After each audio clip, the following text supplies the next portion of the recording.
Il était une fois, au nord du Tchad, un jeune garçon nommé Fatih. Fatih était musulman et vivait dans un petit village, entouré de vastes étendues désertiques.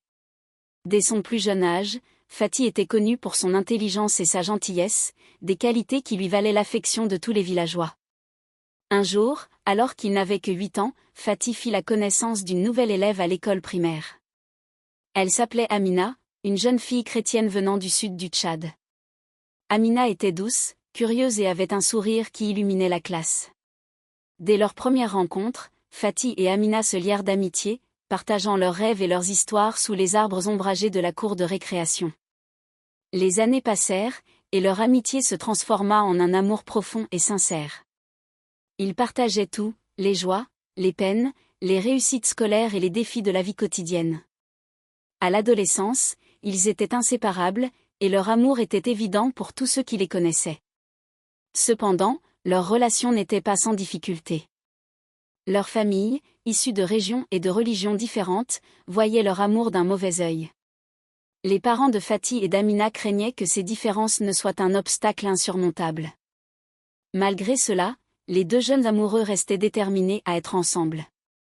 Après des années de persévérance, Fatih et Amina obtinrent leurs diplômes universitaires avec brio. Ils décidèrent alors qu'il était temps de se marier. Malheureusement, leur famille s'opposait toujours farouchement à cette union. Les tensions s'intensifièrent au point que le gouverneur de leur localité dut intervenir pour tenter de réconcilier les deux familles.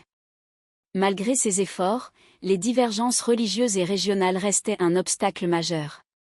Face à cette situation, Fatih et Amina prirent une décision courageuse, quitter leur pays pour construire une nouvelle vie ensemble. Ils choisirent de s'installer en France, où ils espéraient trouver la paix et la liberté de vivre leur amour sans entrave. En France, Fatih et Amina commencèrent une nouvelle vie. Ils se marièrent et fondèrent une famille. Bientôt, ils devinrent les heureux parents de 2 jolies filles, Aïcha et Marie. Leur maison était remplie de rire et de joie, un véritable havre de paix où les différences religieuses et culturelles n'avaient plus d'importance. Fatih et Amina surent qu'ils avaient fait le bon choix. Leur amour avait triomphé des préjugés et des obstacles, et ils vivaient enfin le bonheur qu'ils méritaient. Leurs filles grandissaient dans un environnement où elles apprenaient la tolérance, le respect et l'amour, des valeurs que leurs parents leur avaient transmises.